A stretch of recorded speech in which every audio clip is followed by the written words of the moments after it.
Somehow, my family got invited to a screening at Universal Studios just before the movie came out at the Hitchcock Theater. And so that's where I saw it for the first time. I just knew that it was a Steven Spielberg movie, but I didn't know what the story was. I mean, you know, this was '82. There was not a lot of advanced reporting, advanced information, behind the scenes stuff. So it was much easier to see a movie without having it spoiled or anything revealed to you about the story.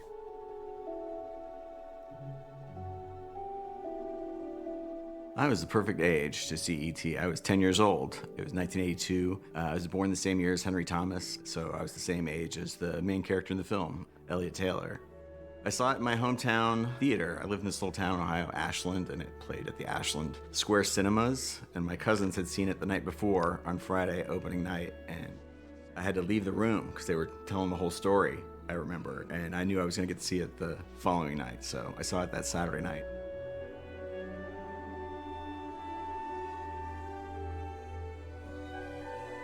I remember seeing it that summer, June 1982, just right before my 24th birthday. The phenomenon really started for me of people waiting in line for 5 or 6 hours to get into the theater. And there was something exciting about that. I do miss that. Now you open in 4,000, 6,000 theaters. You don't get that community experience today because you don't have to wait in line anymore. I remember very well the first time I saw it, just being swept off my feet, as was everyone around me. I also have a particular connection to this film for personal reasons. It was one of the first movies I ever reviewed on a then fairly new television show called Entertainment Tonight, which was popularizing itself as E.T. Can you say E.T.? E.T. E.T. E.T. Be good. I remember being in the back seat on the drive home, just feeling like electric, just feeling like charged, like I just seen this thing that was the greatest secret of all time.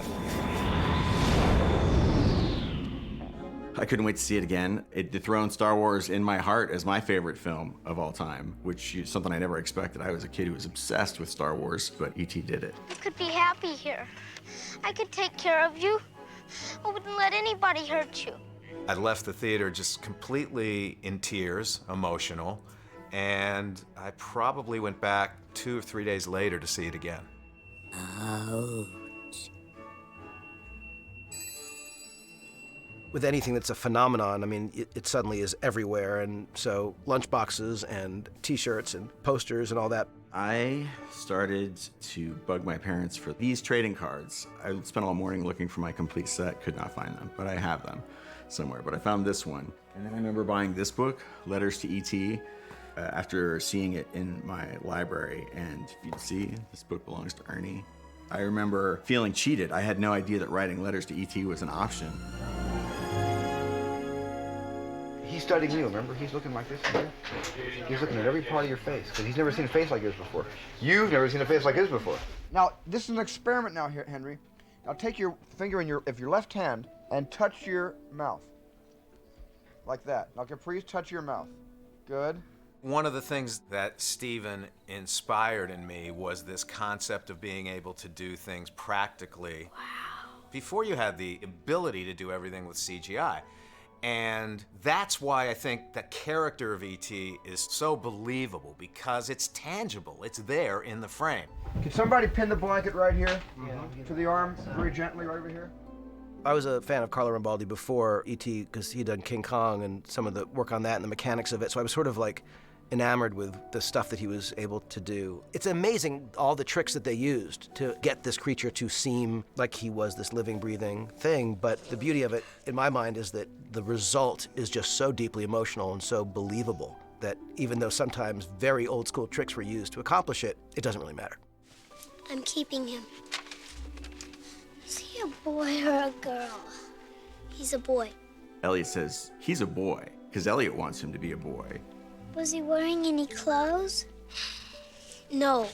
But I always love that. People who watch the film, audience members, can make their own connection and assumption about E.T. And for little kids, I think that helps the connection, like, oh, E.T. is a girl or E.T. is a boy or E.T. is neither. Steven said that he always thought of E.T. as a plant, not a gendered creature at all, and that E.T.'s species were organic, kind of plant-based life form. I think E.T. is an incredibly spiritual movie, but it's less religious than it is about love. And it is very much about rebirth. Elliot going from a kid who was a bit hopeless and unmoored, being seen by someone, having a connection that's so deep with someone. It's so profound. That sense of spirit and of love is just, to me, my favorite thing about the movie. E.T., I love you. E.T. is resurrected. And all the kids on the bicycle come up and see him. And then all of the smoke pours out, and he's standing there wearing a robe, looking very wise and very Jesus-like. I hate to say it. I got a real sort of Messiah moment at that time, I thought. You know what I put some stock in is the theory that E.T. is a Jedi. What's he doing? What's happening?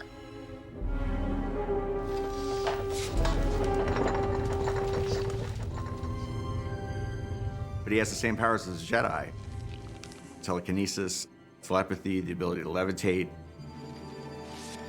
And so I think it's much more likely that E.T. is a Jedi than a Christ figure.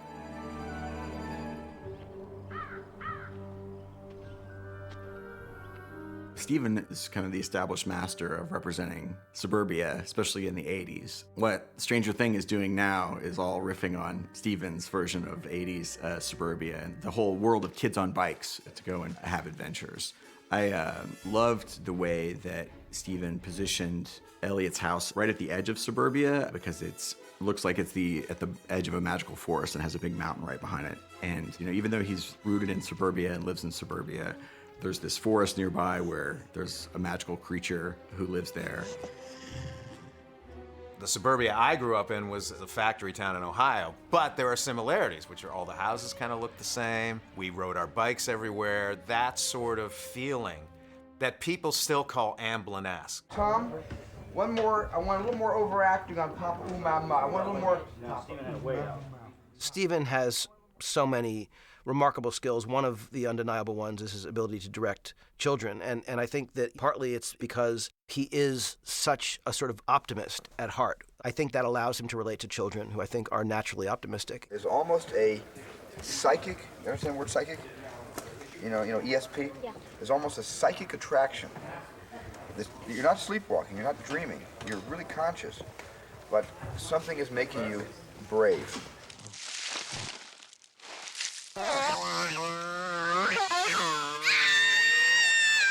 Henry Thomas's performance is one of the best performances ever by a child actor. It may be the best, as far as I'm concerned.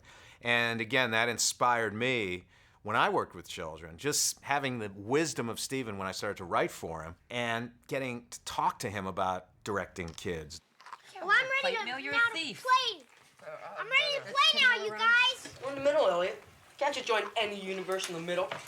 I got him. The kids in E.T. are the most authentic kids in, I think, 80s cinema, especially the opening scene where they're playing Dungeons & Dragons, all of that, and even the dialogue that they have just feels improvised and real. Plenty of sausage and pepperonis. Everything but the little fishies. It's as close to a documentary of what a certain kind of family in that year would be interested in, what would be obsessed with. This is Boba Fett. The Star Wars references and seeing Yoda there. And so the movie itself, it was so true to its moment and was doing a timeless thing at the same time. The whole line is advancing the whole time. Everybody's getting closer and closer. Steven Spielberg has a gift for getting inside the child in all of us because he has that quality himself. He seems to empathize with that inner child, and that's his great secret as a storyteller. Remember when he used to take us out to the ball games and take us to the movies? We'd have popcorn fights. I was also a child of divorce and kind of a lonely kid with a room full of Star Wars toys and action figures and had like a longing for a close friend or a surrogate father figure, which is what's so beautiful about that movie and the way E.T. comes into Elliot's life right at the perfect time, that Elliot really needs a friend and needs someone to replace his absent father, who's in Mexico with Sally. Where's Mexico? Obviously, Drew in that movie, when you think how young she was, when you see what she was able to do, the sophistication that she brought to it, I mean, that is an incredibly rare thing to find, especially in a young actor, someone who can be so funny. Give me a break. Partly because you so believe her. Like, she doesn't feel like she's a kid actor in any way. She just feels like she's a kid. I have Absolute power. Yes. What's great about Robert in that movie is that, you know, he's the older brother, and older brothers can be a bit cruel to their younger siblings. But through E.T., Elliot gets the respect of his older brother. That, like, it's one of the byproducts of the story is that this kid is looking up to Elliot. You know, it's sort of this wonderful seismic shift of Elliot's role in the family. Hey, boys and girls, today we will be doing the actual frog dissection, for which we've been preparing. That was one of the reasons I think I loved E.T. even more, was because they never showed the adults. It would only really show the mother, and the mother is like one of the kids in E.T. It made me feel like the movie was talking directly to me. The way that when you watch the movie, it makes you see the world through the eyes of a 10-year-old. Do you ever think of E.T. as a movie that influenced your cinema? Me, Yeah. as a filmmaker? Or, As a filmmaker. Well, I mean, certainly. I mean, when we did Super 8, which we did, you know, together, it was literally an Amblin movie. And it's funny because it was not long after E.T. came out that Matt Reeves and I got a call from Kathy Kennedy asking if we would, you know, repair these films that they had just found that Steven had made, his original 8mm films. So it was especially weird in the shadow of this movie and this phenomenon to be working on Steven Spielberg movies that no one in the world, with maybe a handful of exceptions, had ever seen. Open the door, son. There's a guy out here. What do I do? Well, what are you waiting for? Let's go! That should be it. Well, let's get out of here, Michael! I've never driven forward before! E.T. the Extraterrestrial had a huge influence on me as a person and as a writer. Get the bikes. Meet us at the playground at the top of the hill. E.T. for me kind of kicked off the whole 80s genre that I love of kids can do anything. That theme of, you know, empowerment and empowering kids to go on their own adventures as opposed to watching, you know, adults have adventures. We're all gonna die and they're never gonna give me my license. All of that directly inspired my novel, Ready Player One. So it was kind of ironic when Steven ended up directing the film adaptation of Ready Player One, since he had played such a big role in inspiring the novel and in inspiring me. There's so many scenes that in themselves have become classics. Little Drew Barrymore's first encounter with the creature. That never fails to get a rise and a laugh out of an audience. I just witnessed it with an audience again. I can say that, I know. Oh, my favorite line of dialogue from E.T., man, probably it was nothing like that penis breath. It was nothing like that, penis breath! Elliot! Sit down. You probably can't use that as my favorite line of dialogue.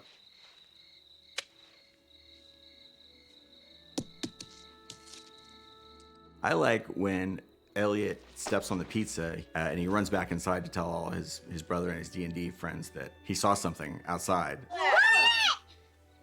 Don't nobody go out there. The guys all grab kitchen knives and start to run outside.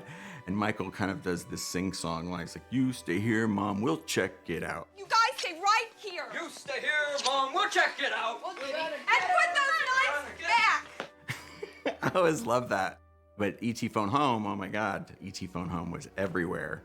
Every advertisement, every long-distance phone commercial, everywhere, and it captured the popular imagination.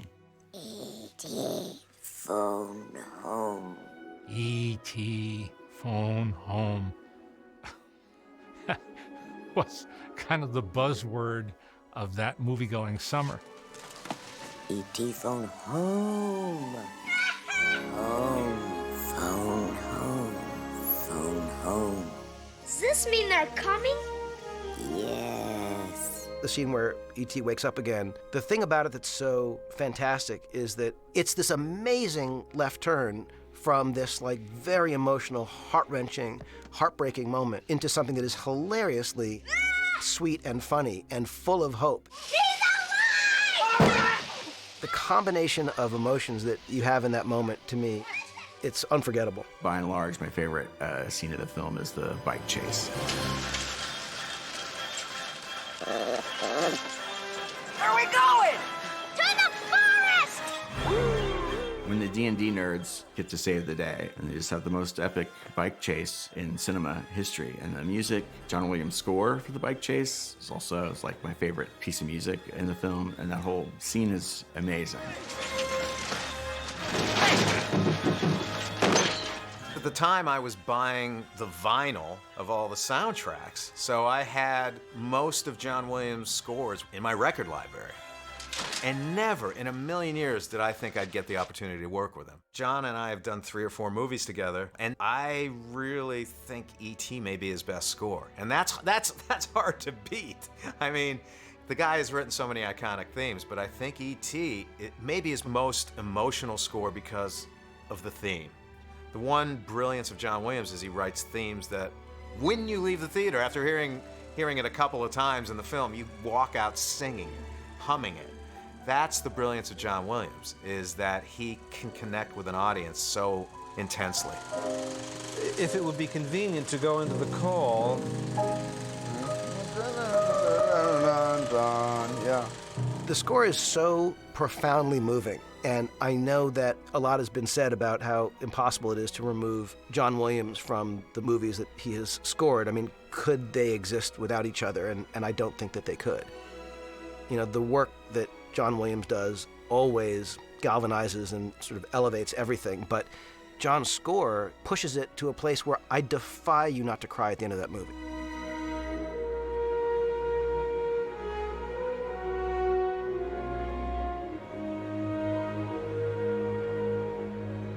I'm not saying that you wouldn't cry without the score. I think you probably would. But with the score, it's an impossibility. I'll be right here. I got on my soapbox on Entertainment Tonight, which then had a vast audience, and said that by choosing Gandhi as Best Picture of the Year, the Academy voters would someday regret their decision. And I meant that as no disrespect to Richard Attenborough's very good film about Mahatma Gandhi.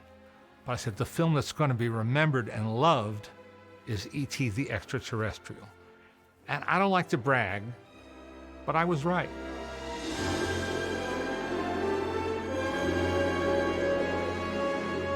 For me, the ultimate dream of a filmmaker making films is longevity. And you can't predict it when the film is released. No matter how big of a hit it is, you don't really know if it's going to stand the test of time. How is that movie going to stand up in 20 years? How is that movie going to stand up in 30? How is E.T. going to stand up in 40 years? Well, I would say if E.T. didn't exist 40 years ago and it was released today, it would be exactly the same. It would be just as big of a hit because it connects to people emotionally.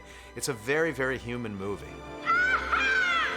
There's never disinterest in a good story. A good story is forever, and I feel like movies being made today, movies being made 100 years ago, movies made 40 years ago, these are things that I think can touch people just as powerfully as they did the day that they were made, when they're made as well as something like E.T. E.T., you did it! It's working! I would say at age 40, E.T. has a pedigree that few other films does. It's a bona fide classic to several generations now. And I think future generations will also watch it and embrace it and see it's a timeless fairy tale of childhood and that desire that every kid has to have their own magical friend that only they know about.